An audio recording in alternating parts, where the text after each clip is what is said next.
Subcommittee on Border Security and Enforcement's hearings on U.S. Customs and Border Protection's use of non-intrusive technology, or NII, at our borders.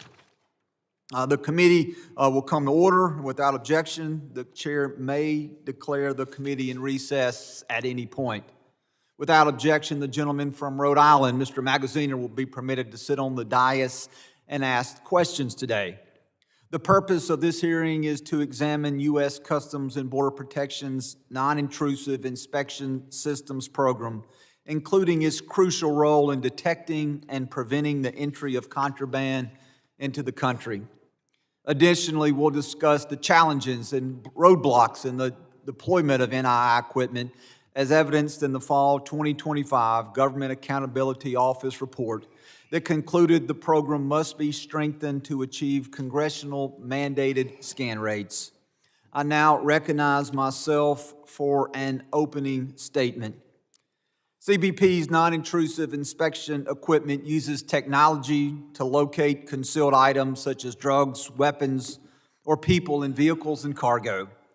As cartels and other smuggling organizations develop more sophisticated means of concealing drugs and contraband, the government must adapt to stay ahead of these evolving threats, and the expansion of the NII program will play a critical role in that effort.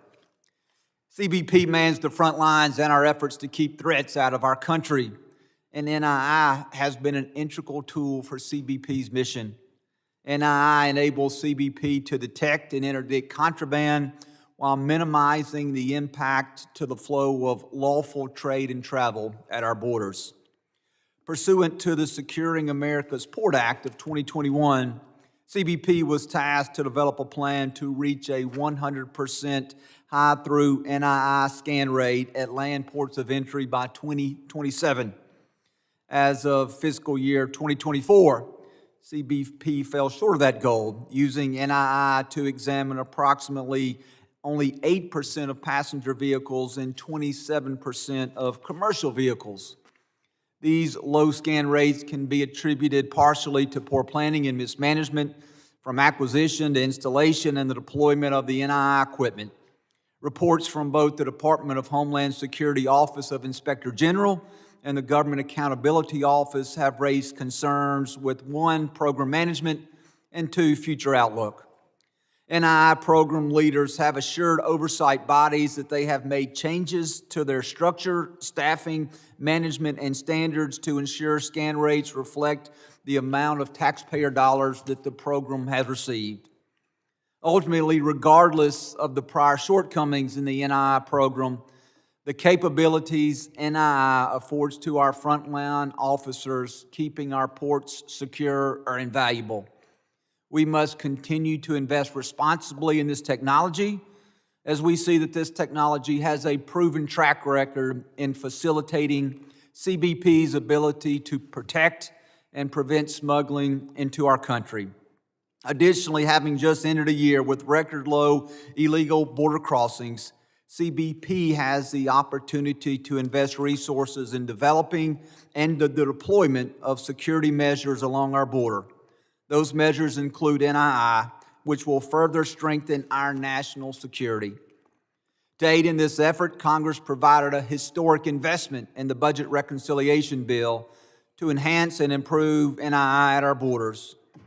With the appropriations of these additional funds, Congress must provide additional oversight to ensure this investment in the NII program is wisely and efficiently allocated. I'm cautiously optimistic that prudent decisions from NII leadership within CBP, oversight from Congress, and technological advances in industry will allow CBP to achieve 100% scanning rates. I would like to thank our witnesses for their participation and for briefing Ranking Member Correa and myself prior to this hearing. I look forward to working with my colleagues to enhance and prioritize CBP's non-intrusive inspection program. I now recognize the ranking member, my friend, the gentleman from California, Mr. Correa, for his opening statement. Thank you, Mr. Chairman. Thank you, my good friend. Ms. Sabatino, Ms. Benedict, thank you for being here today. As a member of this committee, I've had the opportunity to visit all the ports of entry, south border of the U.S. up into Mexico. And in those visits, I've had the opportunity to begin to understand the job, the tasks that you have, the challenges. So I have stood there with your agents in blue uniforms and asked them about their challenges on an everyday basis. One thing stood out clear to me, which is when you have a car, when you have a vehicle coming across the border, the challenge is you don't know who is in that car. You don't know if it's a friendly, you don't know what that individual may have in mind, which poses a lot of challenges for the individuals in blue uniform. I think it's important that we appreciate that it's not only your blue uniforms at the border, but rather it's the result of working with other agencies to make sure that you have the intel to know who's coming to the border at that moment. And that's the challenge that we have today, Ms. Sabatino. I want to talk to you about non-intrusive inspection technology. I think I can speak for both the chairman and myself, but Democrats and Republicans support this technology implemented at our border. But I think we have to address a bigger picture issue, which is DHS, CBP, and NICE are being deployed to the interior of our country and not doing the job that they're supposed to do, which is protect our country from things that are coming across the border and from foreign terrorists, foreign elements that may pose a threat to our nation. We recently had Renee Nicole Good shot and killed by an ICE agent in Minnesota. I've had many stories from my district about American citizens, some being blinded because of the behavior of some of these agents. Today, Ms. Sabatino, the administration is focused on mass deportations, in my opinion, at the expense of our national security. So much focus on deportations. And I've spoken to many folks that work with you, other departments within the United States government, that tell me right now the focus is deportations and not what DHS was supposed to focus on. And as you know, DHS was created after 9/11. The goal was to protect Americans from future terrorist attacks. Thousands of Americans died 9/11. I remember that day. I couldn't believe it was happening in front of my eyes. And DHS was created to stop one of those attacks from happening. Back home, I check with my local law enforcement. One of the individuals I check with is my local sheriff, Don Barnes, who runs a local Orange County Fusion Center. And he's told me many times that his concern is the focus on deportations has left a lot of empty doors, a lot of open doors in our national security that could be exploited by those that want to do our nation harm.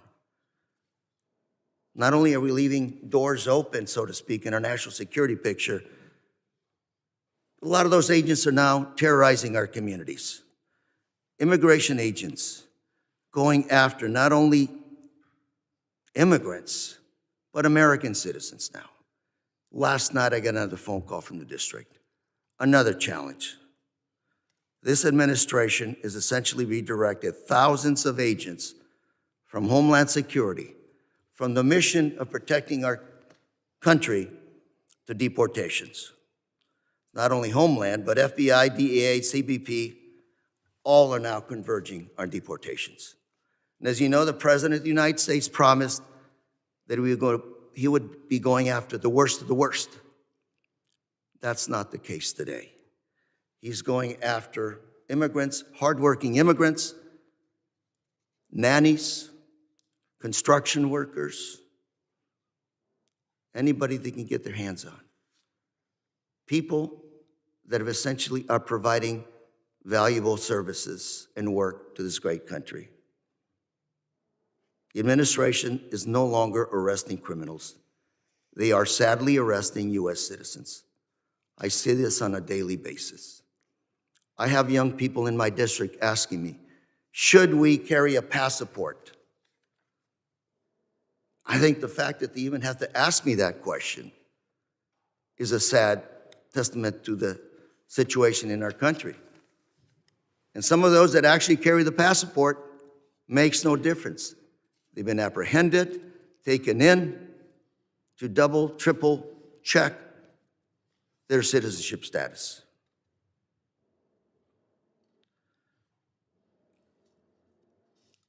It pains me to see what's going on in my district. Every night I get phone calls. Not only undocumented, but American citizens now being arrested, held,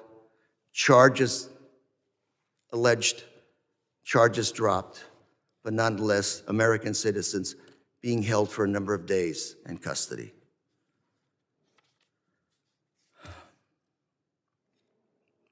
Ms. Sabatino, I support what you do at the border. I've worked with you for a number of years. I think you have a tremendously hard job keeping drugs from coming into the country, making sure that trade and commerce, good stuff, continues to flow. We support non-intrusive technology. But when I think of all the resources that should be focused on helping you do your job, and instead they're focused on American citizens, on undocumented immigrants that don't even have a traffic ticket to their name. This is bothersome.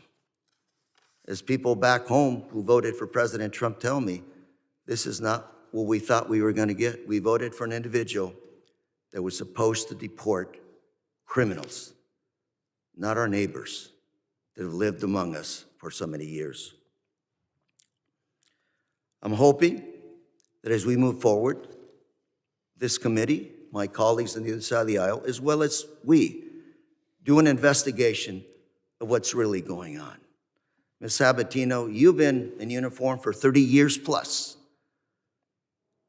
I trust that you have essentially put into place good practices at the border, how to manage the border, how to treat American citizens. But I'm sad to report that today in the United States, American citizens are being terrorized. I look forward to hearing your testimony today, ma'am. And Ms. Benedict, I look forward to hearing from you as well. But as we focus on a certain technology, we got to pull back and look at the big picture. As General Kelly, former Homeland Security Secretary, used to say, border security does not end or begin at the border. It's a holistic approach to protecting this great country. Thank you very much. And Mr. Chairman, with that, I yield. Thank you. I now recognize the ranking member of the full committee from the great state of Mississippi, Congressman Thompson, to give an opening statement. Thank you very much, Mr. Chairman, and let me welcome our panel of witnesses here this morning. I look forward to your testimony. I'm particularly pleased to see CBP here to answer questions.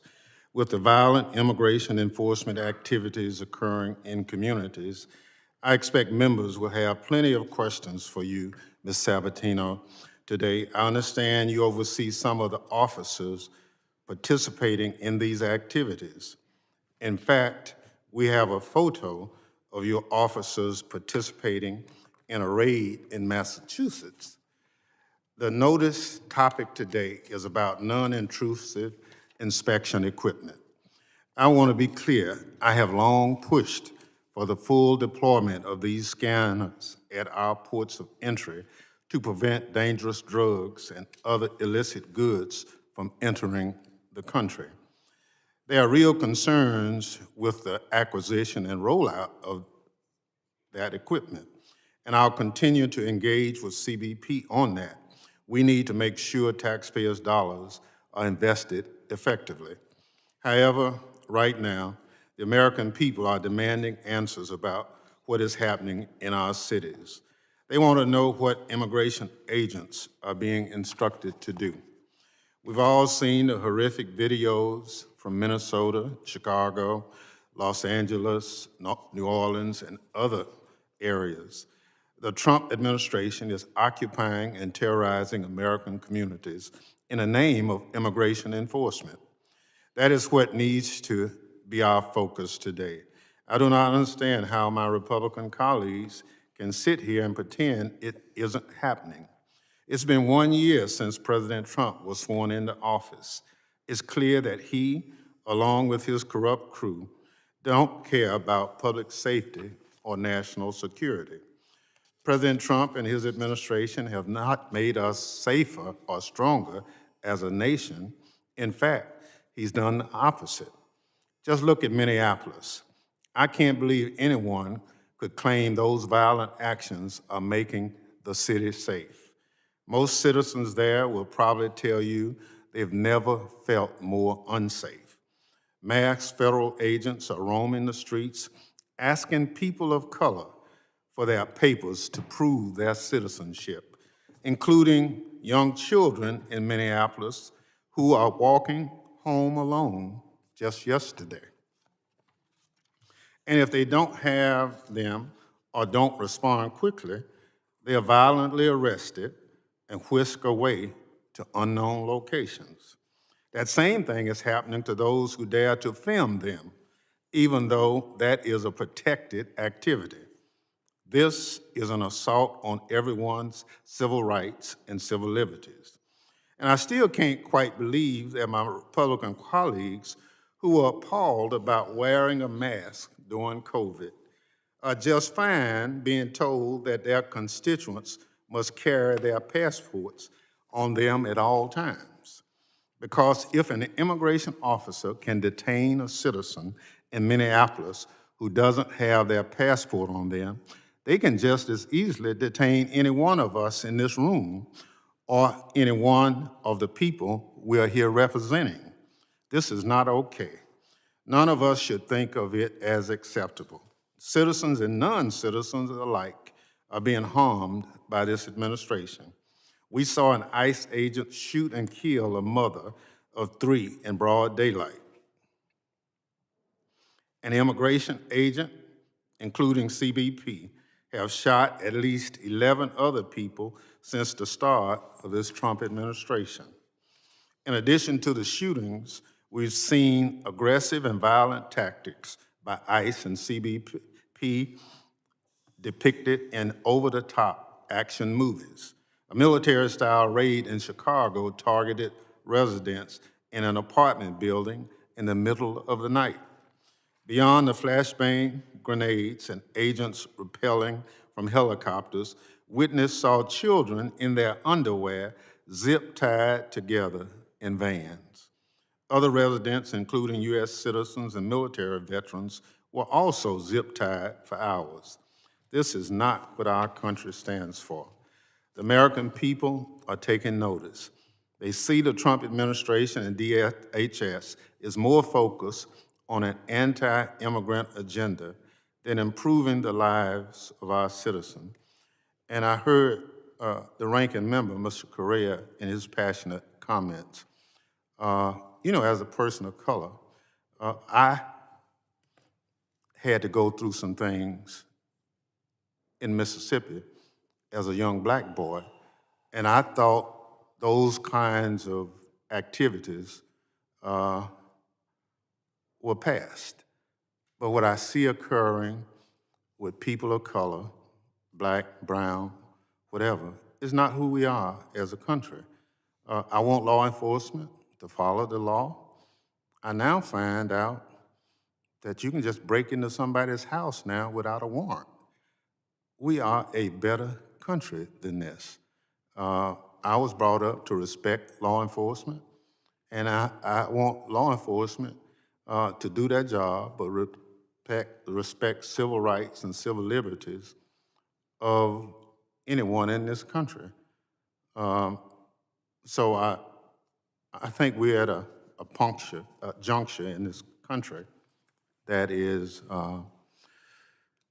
concerning to a lot of us. And I hope as we pursue some remedy for this endeavor, we can all get back on the same page.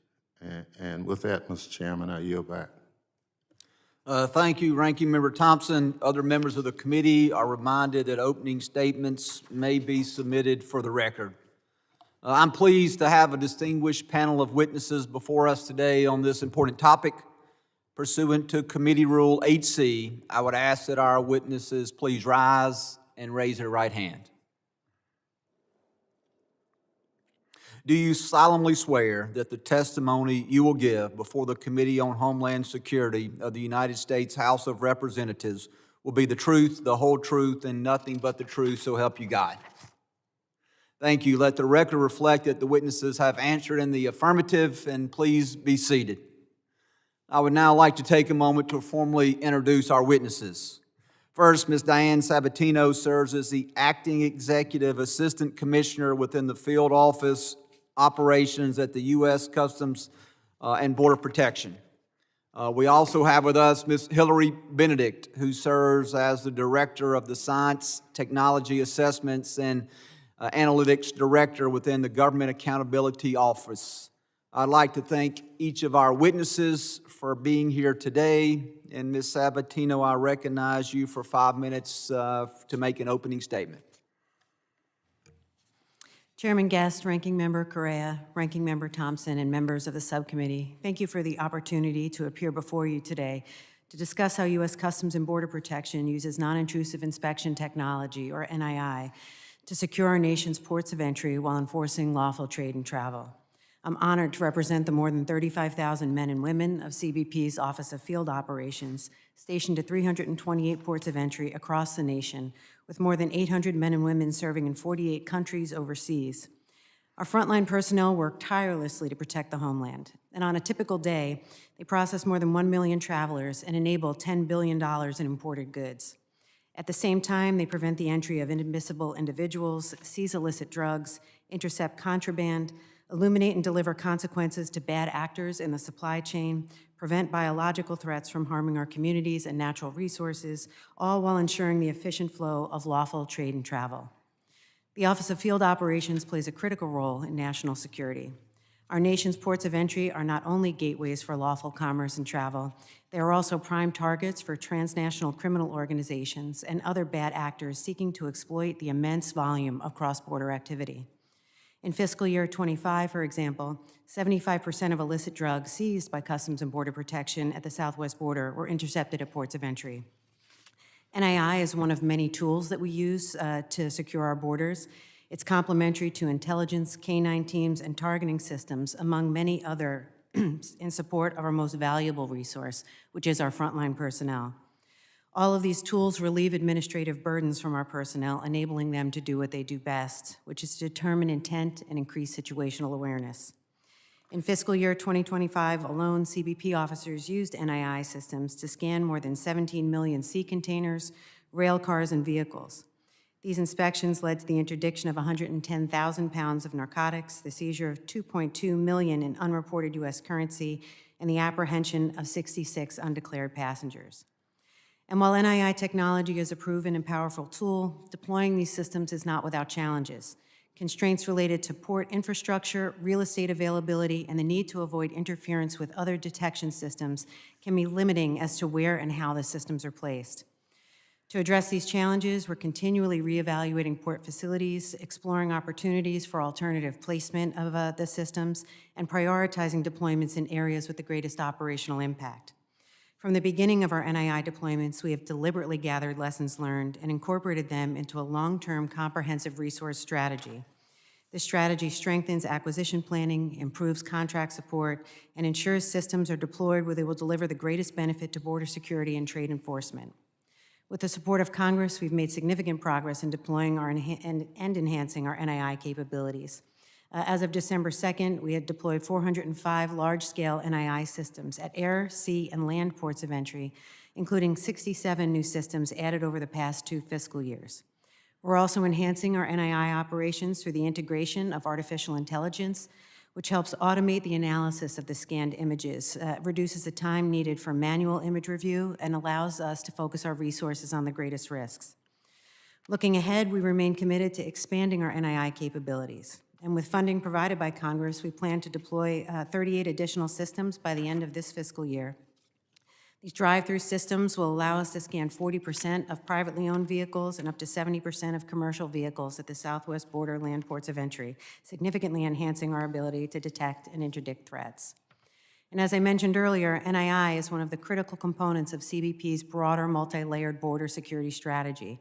With investments authorized through the Big Beautiful Bill Act, we will enhance scanning capabilities and recapitalize many of the existing mobile and fixed technologies in the field today.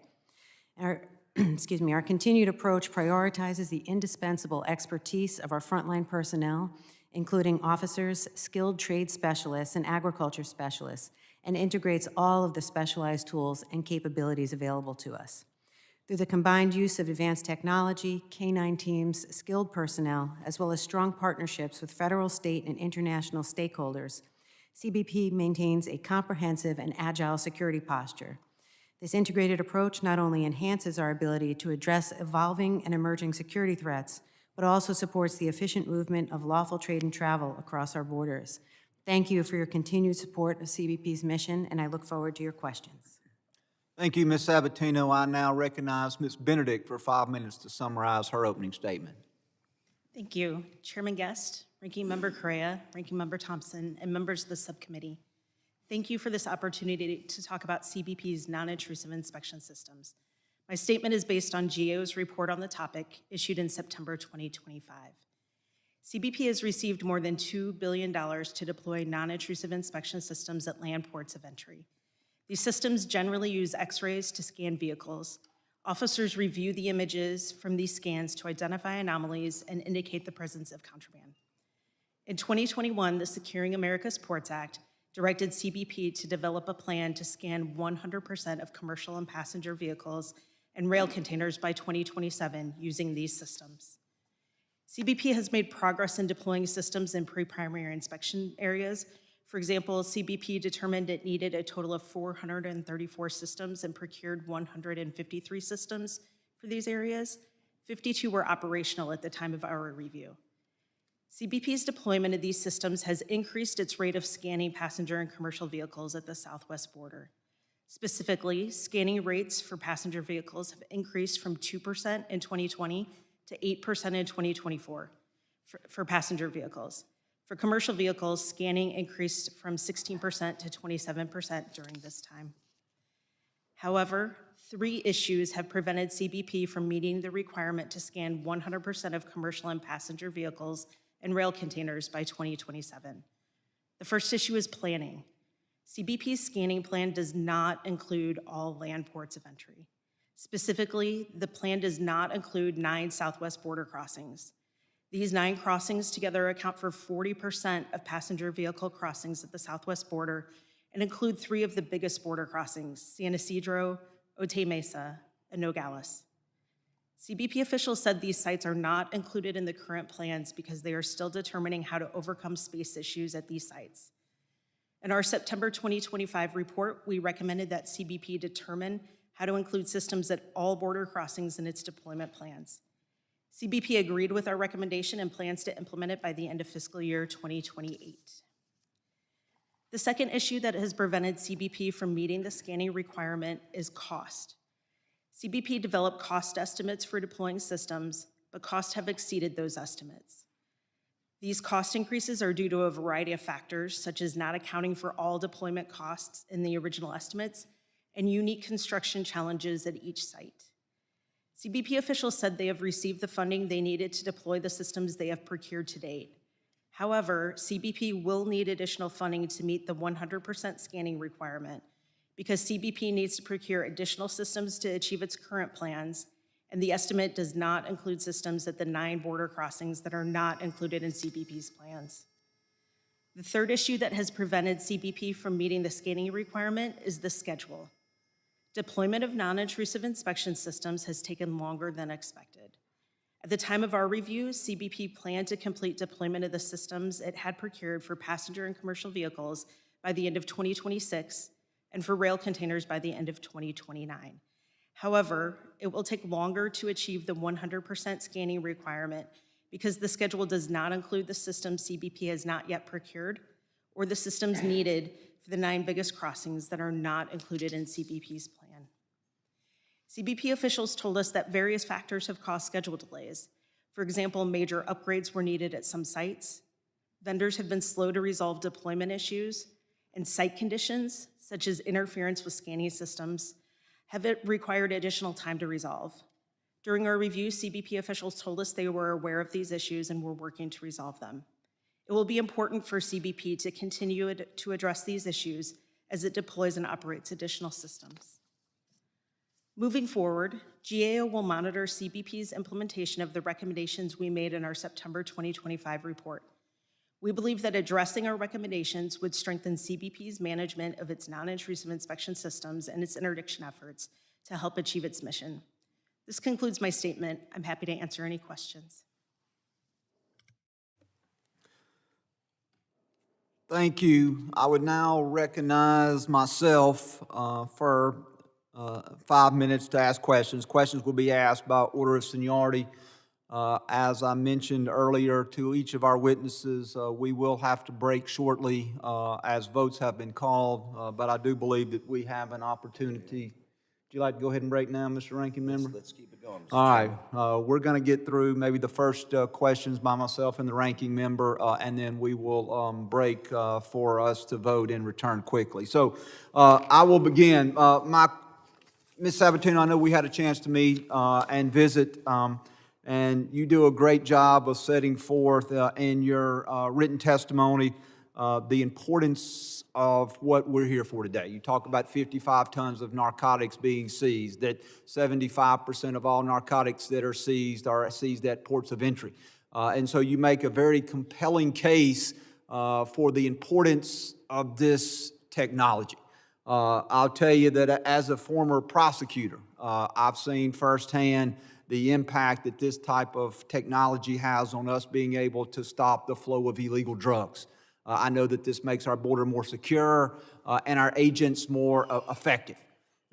We've heard statistics put out by GAO talking about where we are on scan rates. We know that in 2021, the Securing America Ports Act said that by next year, by 2027, that we wanted to have 100% scan rates of all passenger, commercial, and rail. We started off in 2020 with 2% passenger, 16% commercial. By 2024, that rate had increased to 8% passenger, 27% commercial. And Ms. Sabatino, I think you say the goal for FY26 is 40% passenger, 70% commercial. And then we heard just in the opening statement of Ms. Benedict that there are 9 southwest border crossings that have not been included in the planning phase. And so clearly it does not appear to me that we are going to be able to meet that 2027 deadline. We're getting closer and we're getting better and we're moving in the right direction. But we're not getting there quick enough, we're not getting there fast enough, and Americans are dying because fentanyl and methamphetamine and cocaine and other drugs continue to flow into our country because we are not doing an adequate job of screening that.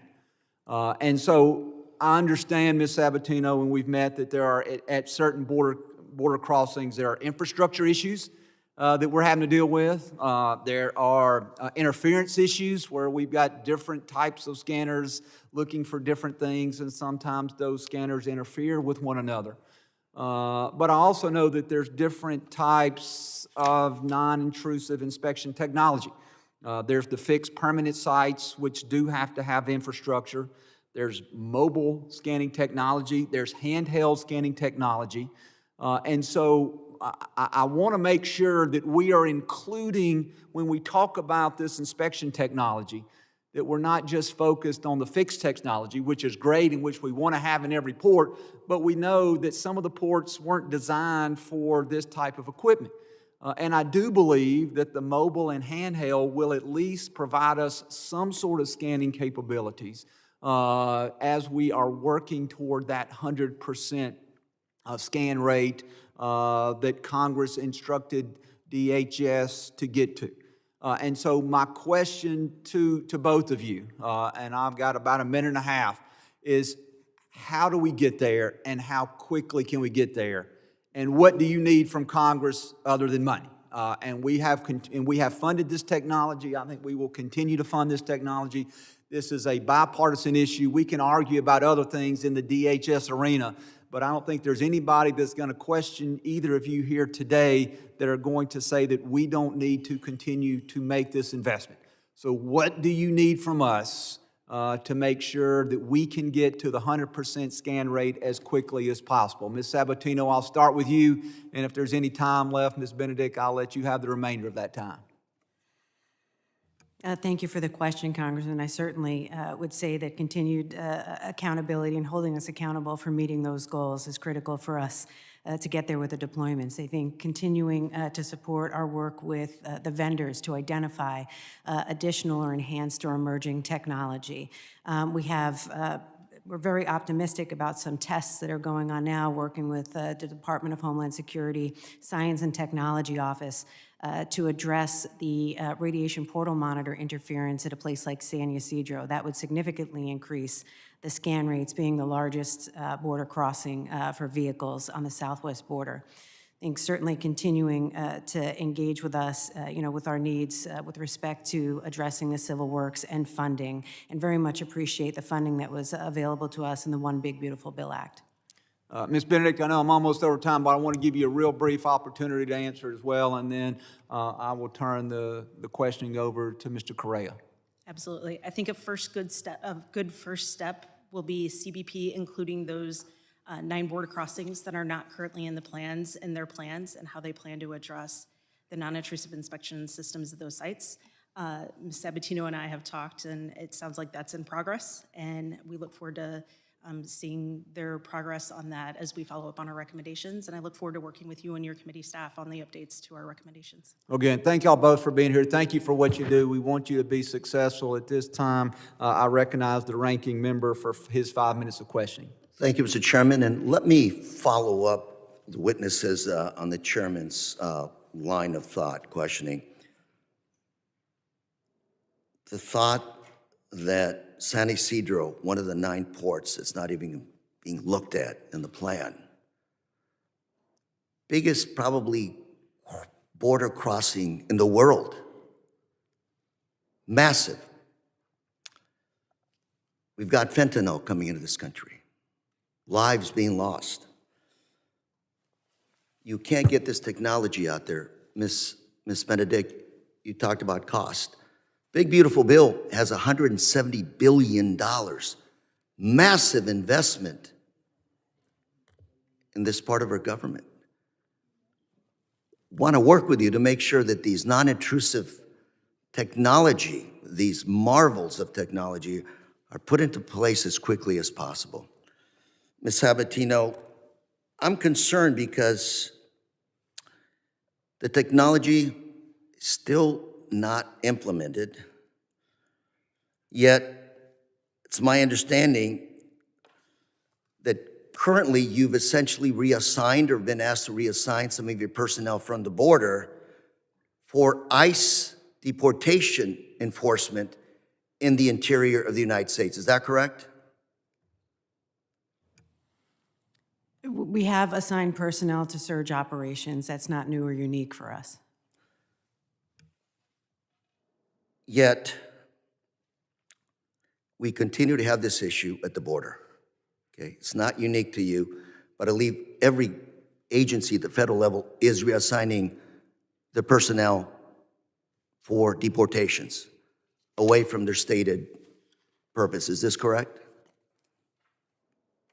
I can say I'm familiar with the personnel that we have deployed. I don't know that I could speak for the other Okay. federal agencies. Fair enough. If I can, your officers that you essentially deployed to immigration enforcement, is this job different from stopping or apprehending people at ports of entry?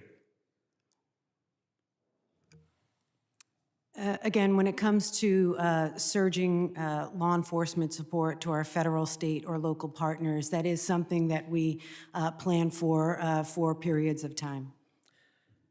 It was reported that the Border Patrol recently sent out a legal refresher on the use of force.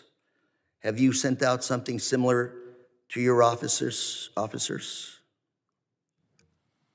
We do quarterly training with respect to use of force. We have done refresher training in First Amendment and Fourth Amendment rights. And again, that is not unique to any single deployment that is. I have 2 minutes. But, you know, just hours after Jonathan Ross, ICE officer, shot Renee Nicole Good, Secretary of Homeland Security, Ms. Noem, stood at a podium and said, the officer did exactly what he was taught to do. So let me ask you, if I can, and if you have the answers, do you instruct officers to approach a vehicle from the front to prevent them from fleeing?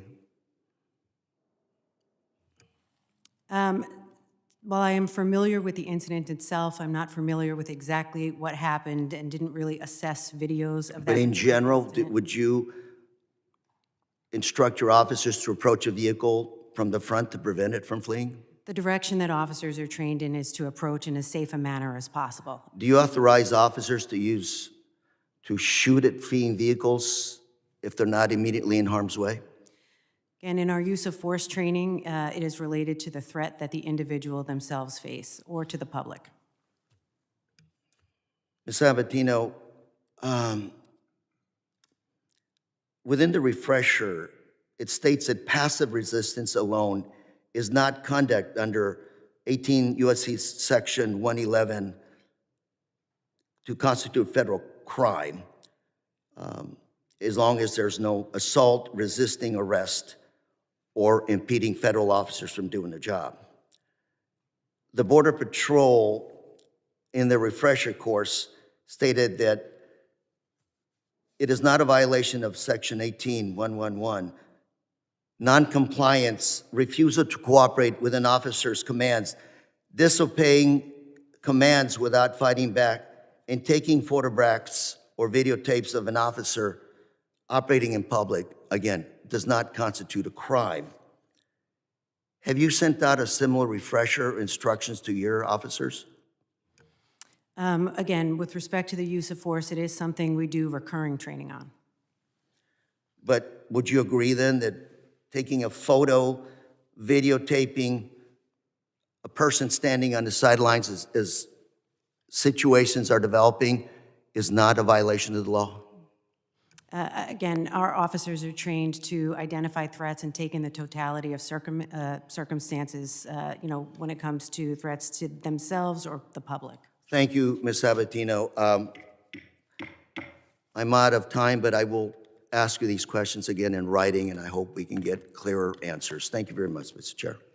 The gentleman yields back at this time pursuant to committee rules. The chair will call a recess. We will reconvene as soon as votes occur. So the committee stands in recess at this time.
The hearing is reconvened. At this time, I call on the gentleman from Arizona, Mr. Crane, for 5 minutes for his questioning. Thank you, Mr. Chairman. Thank you to the panelists for showing up today to give us your thoughts on non-intrusive inspection technology at the border. For those Americans that might be watching this hearing, would it make sense to compare this type of technology to, the machine at the airport that scans our bags to look inside and using X-ray technology, Ms. Sabatino? Yes, it identifies anomalies in the images.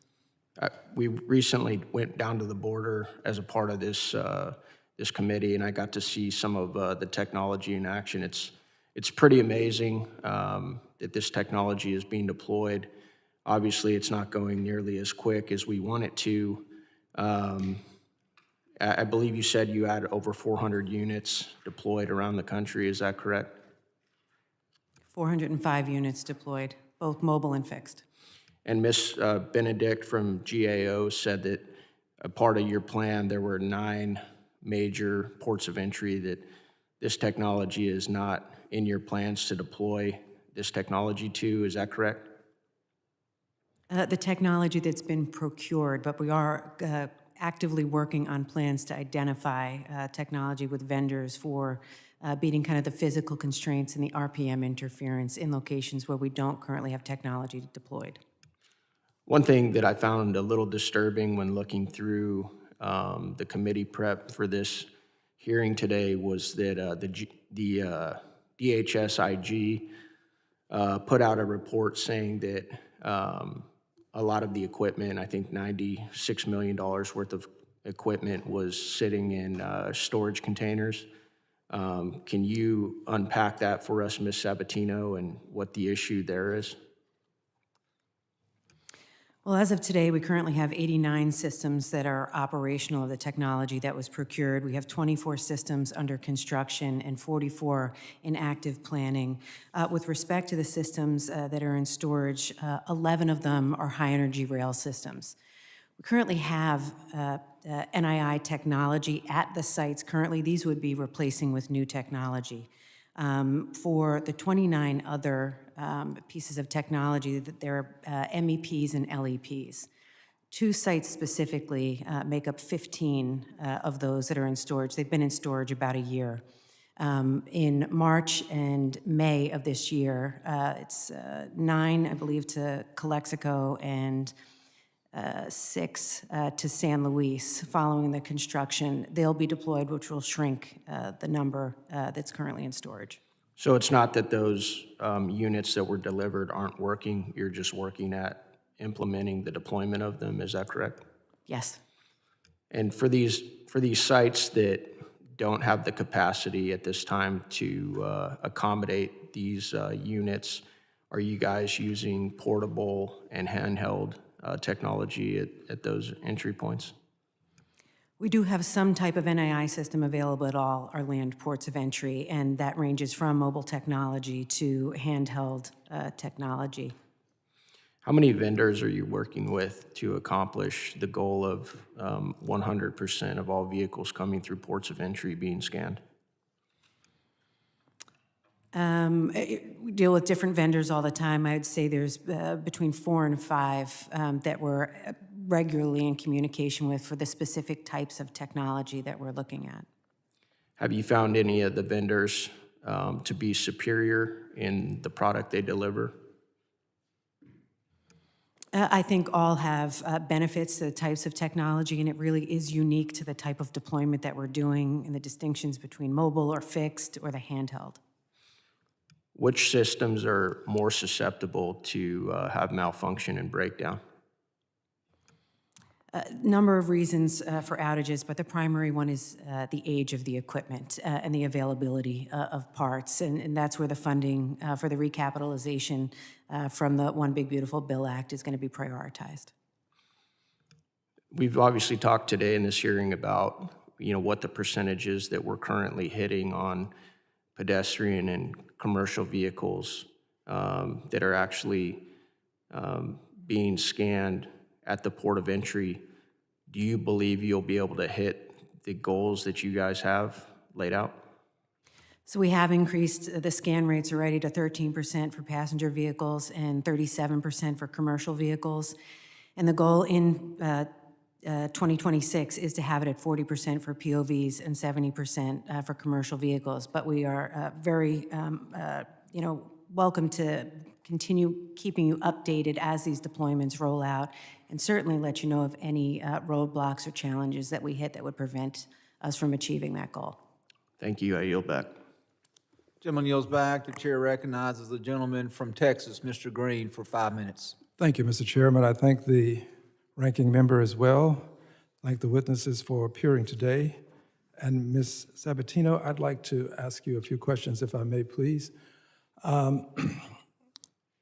You're currently hiring persons who are working in the interior of the country. Is that correct, ma'am? Well, we do have people stationed at ports of entry, airports, land border ports, maritime, but we do have people surged to support immigration and customs enforcement and other partners, yes. Okay, would that include, other partners include ICE?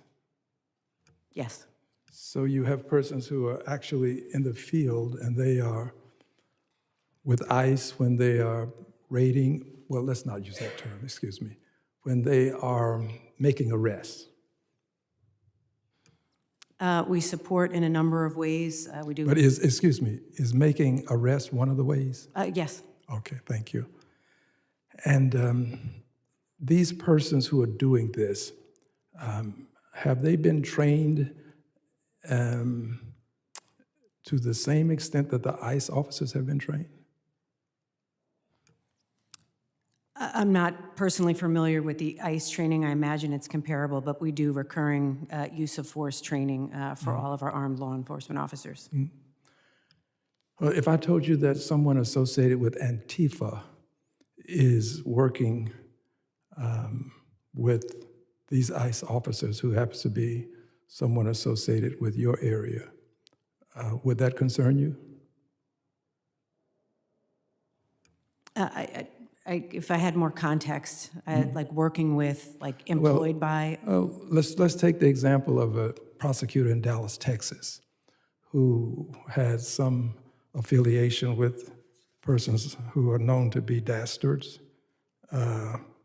This person was a prosecutor and seems to have a white supremacist account, makes or posts statements about Adolf Hitler, indicated we should make America white again, that sort of thing. Does that sort of thing would offend you, wouldn't it?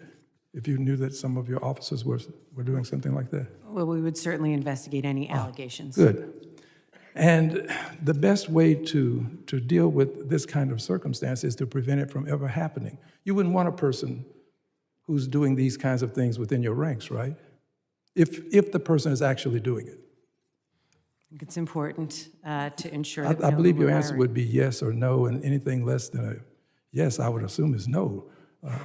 So do you would not want a person in your ranks, right? No. Okay, good. So if you want to avoid it, the best way to prevent it from happening is to avoid it by good vetting from the outset. So what are you doing to vet people who are new to this work with ICE or new to you? What are you doing to vet them? How do you vet? Speaking specifically to Customs and Border Protection, we do background investigations. They're subject to polygraph examinations and interviews. And what does it take to trigger a professional responsibilities investigation?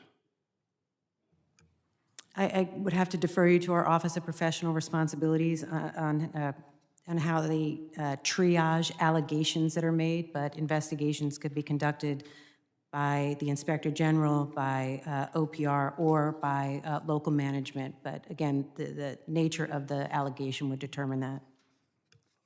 But you do agree that you would not want someone who is affiliated with some sort of white supremacist movement to be associated with your officers, or in your corps of officers, would you? I would agree in theory. In theory? Well, that's fair enough. And I'm going to just ask you if you would do this. Please give some additional thought to how persons are being vetted, and I may have more to say about it at a later time. Thank you. I yield back, Mr. Chairman. Thank you. I'd now like to recognize Ms. Biggs from South Carolina for 5 minutes of questioning. Thank you, Mr. Chairman. The Trump administration has made great strides to secure our borders and to stem the tide of illegal immigrants. Encounters at the southwest border are down from a high of over 300,000 under encounters at the southwest border are down from a high of over 300,000 under President Biden to under 8,000 in July of 2025. This is a historic achievement, but now is not the time to let our guard down or to rest on our laurels. We ensure that our ports of entry are equipped with the proper technology and personnel needed to ensure the accomplishment of their mission. Smugglers often go through ports of entry. Commercial containers and personal vehicles alike are modified to have spaces to hide illicit cargo such as cocaine and fentanyl. Contraband cargo is often in locations that are not immediately obvious to the naked eye or even older detection technology. This is where modern NII technology is important. Vehicles and containers can be thoroughly examined without having to be torn apart. Full implementation of the newest and best non-intrusive inspection technology across all ports of entry will save time and lives by catching more illicit drugs and staying one step ahead of criminal elements. So my question is to Ms. Sabatino. What new and novel technologies is the CBP innovation team investigating and fielding at ports of entry through initial research and pilot programs, and how will these new technologies complement the existing fleet of NII machines?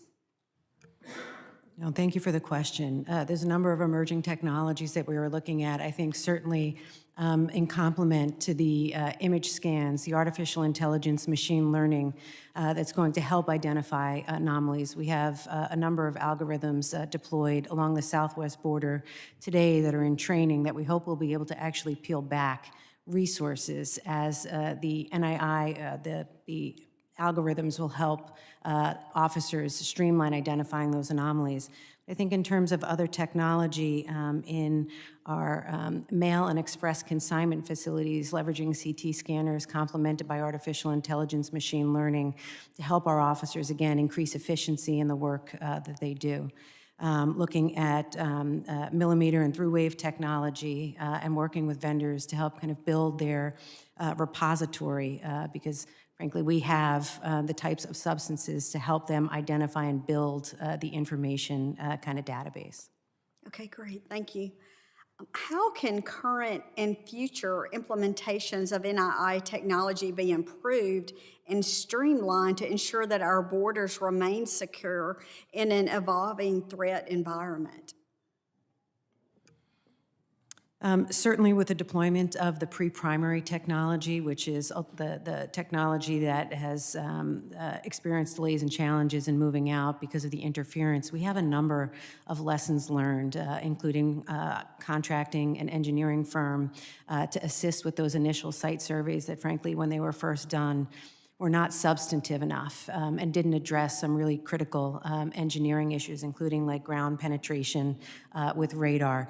But happy to provide, a more fulsome briefing on all of the different lessons learned, how we've incorporated them into our resource strategy moving forward, and what the outcomes of those lessons learned in implementing have been. Okay, great. Thank you so much. I yield back. Gentlelady yields back. The chair now recognizes the gentleman for Virginia for his 5 minutes of questioning.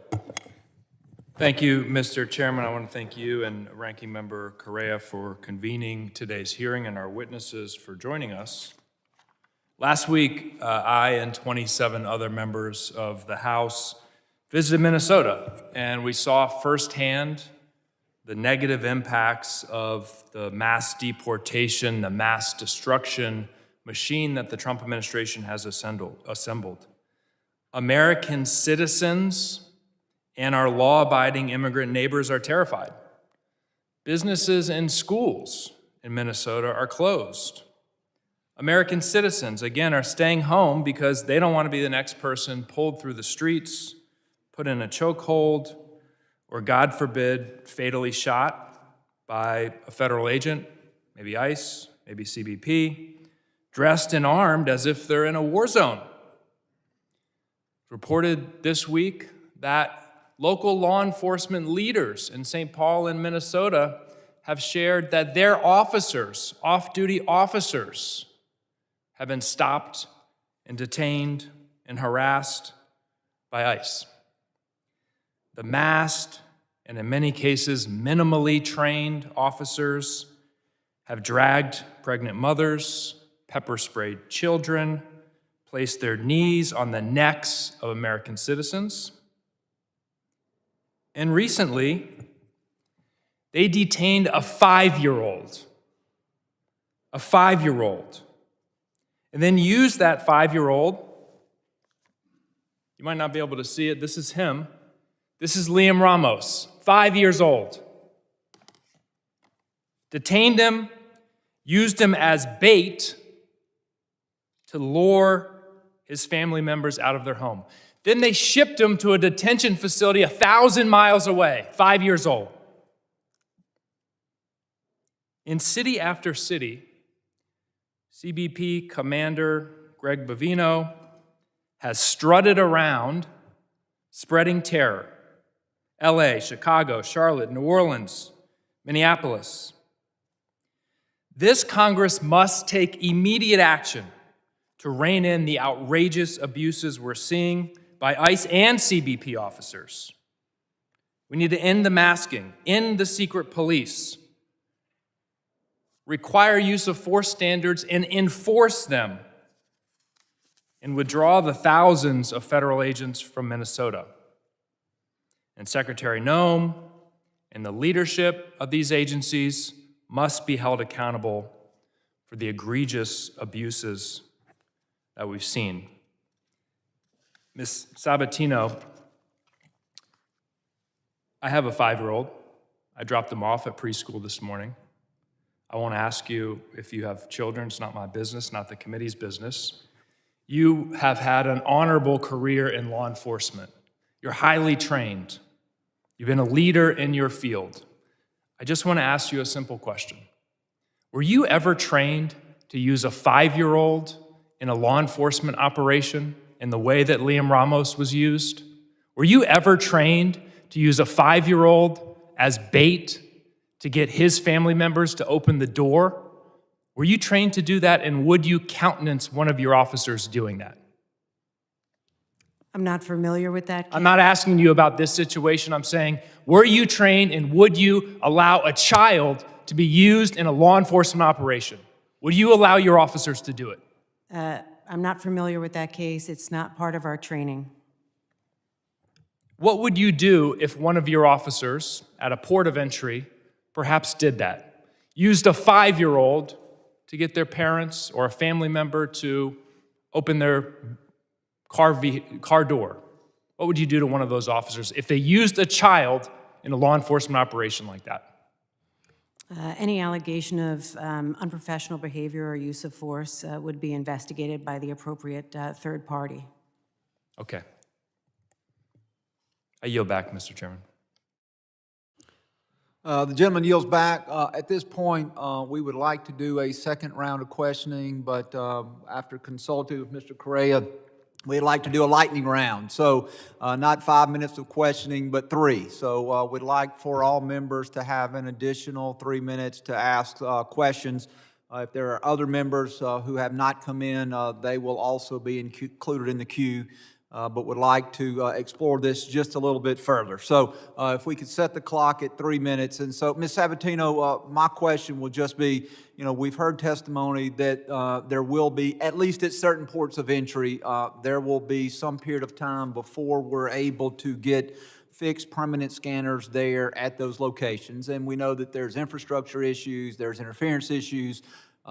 We've talked about some of the challenges that CBP faces. And so I guess my question is, in the interim,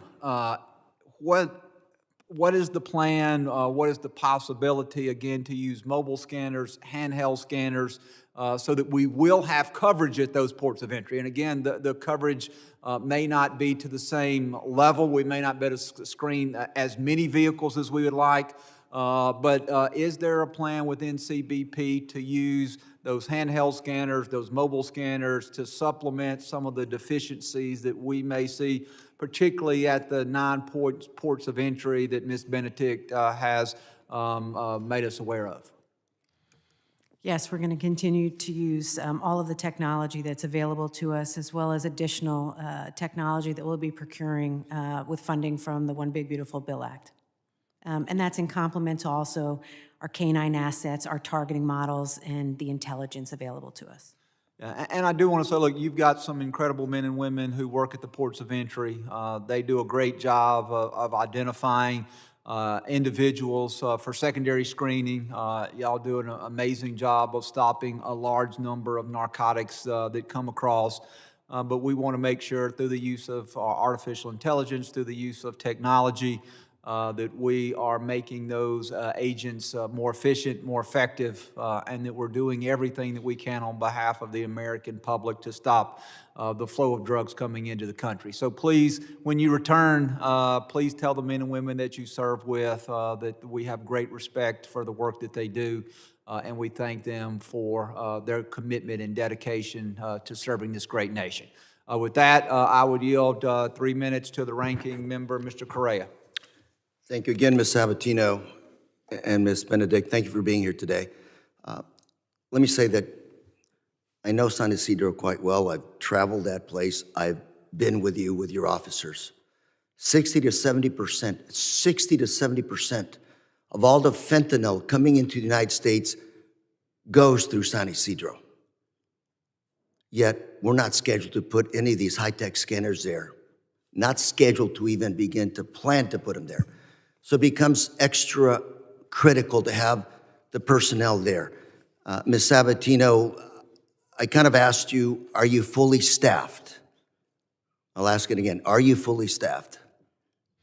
I can provide you what our target on-board number is as a follow-up, specifically for San Ysidro, but we're actively hiring 5,000 officers. We've been trying to hire thousands of officers for years, and as you know, the background checks are very tough. Polygraph tests are almost impossible to pass. They're tougher than for the folks applying for the FBI. It's very hard to hire people. And this is my concern when you have officers at the border stopping fentanyl deployed into the interior of the country. It concerns me we're not doing the job of protecting Americans from fentanyl. These officers are now deployed into my district. Southern California is the manufacturing capital of the United States. Do a lot of economic activity. A lot of these immigrants are the workers there. So I look at this as a lose-lose policy. We're not doing the best we can to stop the fentanyl, and we're missing out on common sense economic activity, economic growth that we have in Southern California. That is done by these immigrants. I'm not going to belabor this issue, but what I would like to do, I'm going to submit some questions to you in writing, but essentially, I want to know how many folks are you down? How many open slots do you have? Is this something that just happened? You use the words to describe that this is something that you do on a regular basis, which is redeploy officers off the border to the interior of the country. I'd like to have the data from the last 5 years. Have you really deployed them? How many numbers over the last 5 years? Because I believe my citizens, American citizens, want to make sure that fentanyl is not getting into this country. Again, I've been to San Isidro. I've spoken to your folks over there. Wonderful individuals that have these skills. I don't know how they do it, sixth sense, but they can figure out where this fentanyl is at. When you transfer them to somewhere in the U.S., they're not doing their job that we hired them to do. Thank you very much. I look forward to getting your data from you. Thank you. Gentleman yields back. The chair recognizes the gentleman from Arizona. Thank you, Mr. Chairman. Obviously, my colleagues on the other side of the aisle continue to attack Homeland Security, ICE agents. Their newest attack is ICE just detained a 5-year-old child, right? We keep hearing that on the panel today. It's all over social media. That would be atrocious if true, but it's not. And this is exactly what Homeland Security put out officially. ICE did not target a child. The child was abandoned. On January 20th, ICE conducted a targeted operation to arrest Adrian Alexander Conejo Arias, an illegal alien from Ecuador, who was released into the U.S. by the Biden administration. As agents approached the driver, Adrian Alexander Conejo Arias fled on foot, abandoning his child. For the child's safety, one of our ICE officers remained with the child while the other officers apprehended Conejo Arias. Parents are asked if they want to be removed with their children, or ICE will place the children with a safe person that the parent designates. This is consistent with past administrations' immigration enforcement. Parents can take control of their departure and receive a free flight and $2,600 with the CBP Home app. By using the CBP Home app, illegal aliens reserve the chance to come back the right and legal way. I just wanted to clarify that with all the outrage on the left and, trying to generate, hysteria in these chambers right now. That's not the truth of what happened, and I'm glad that officials at ICE made sure that the real story was made public. The gentleman to the yield. American people. Thank you, and I yield back. Gentleman yields back. The chair recognizes a gentleman from Virginia. I yield back, Mr. Chairman. I'm okay. I'll yield to the ranking member. Thank you very much. And to my colleague from Arizona, you make an interesting point, which is what are exactly the facts? Because it's not only one 5-year-old. I've heard a number of stories about young individuals being left when their parents are apprehended, some with orders of deportation, others essentially picked up randomly off the streets, and children left to their own. I would welcome the opportunity with my colleague to do an investigation of study what exactly is the truth. And as you've said, sir, this has been an issue for a number of administrations, not just one. And I say to do a study because we want to have the truth somewhere. The truth is there. It's probably in the middle somewhere. But we all have an interest in making sure children are taken care of. So I'd like to look under the hood, so to speak, and look at the facts and see what the policy is when a child's parents are apprehended, because that child is an American citizen, most likely. And so I think we do need to look at this issue a lot closer. Thank you very much. Reclaiming my time, I appreciate the gentleman's comments. What he didn't address and what the DHS statement didn't address is a question I posed to Ms. Sabatino, and that's the use of a 5-year-old child in a law enforcement, immigration enforcement operation. That doesn't seem to be in dispute, whether the agents on the ground use that child to ring the doorbell to lure his family members who are inside the home out. There should be an impartial investigation of that. And the hundreds of other allegations of abuses, violations of policy from ICE and, as Ms. Sabatino's here today, CBP officers. The American people don't trust that this administration and this Secretary of Homeland Security will conduct that kind of fair and impartial investigation in the case of Liam Ramos or others. Thank you, Mr. Chairman. Gentleman yields back. The chair recognizes the gentleman for Texas for 3 minutes. Thank you, Mr. Chairman. Again, I thank you and the ranking member and the witnesses. Ms. Sabatino, you and I were talking earlier about unacceptable character information being reported, and I think we concluded that it can be reported to your Office of Professional Responsibility. Is that correct? Yes. And can anyone report to this office, Ms. Sabatino? I believe there's a publicly available number and email. And does anyone include you, ma'am? If I could report Yeah, allegations? does anyone include you? When I say anyone, yes? Yes. Okay. Now, let's talk about criminal activity. Is a similar circumstance available for persons who are aware of something that may be criminal in nature? If we had allegations of criminal behavior, yes, that would be called in. And do you recall that Ms. Renee Nicole Good was shot by an officer? I did see the media attention to it, yes. And has that been reported to the Office of Professional Responsibility? I think because the agent that was involved would be, was with Immigration and Customs Enforcement, I'm not aware of any specific call into either our or ICE's Office of Professional Responsibility. But there is an Office of Professional Responsibility for these kinds of things. It's sort of internal affairs. Is that correct? Yes. And you have the ability to report these things, do you not? Everyone in the public can report. Does everyone include you? Yes. So you have the ability to report, do you not? If I believe that there was criminal activity Did or you said you saw the misconduct. video. There was statements made that by the wife of Ms. Good that we had whistles, they had guns. You saw what happened.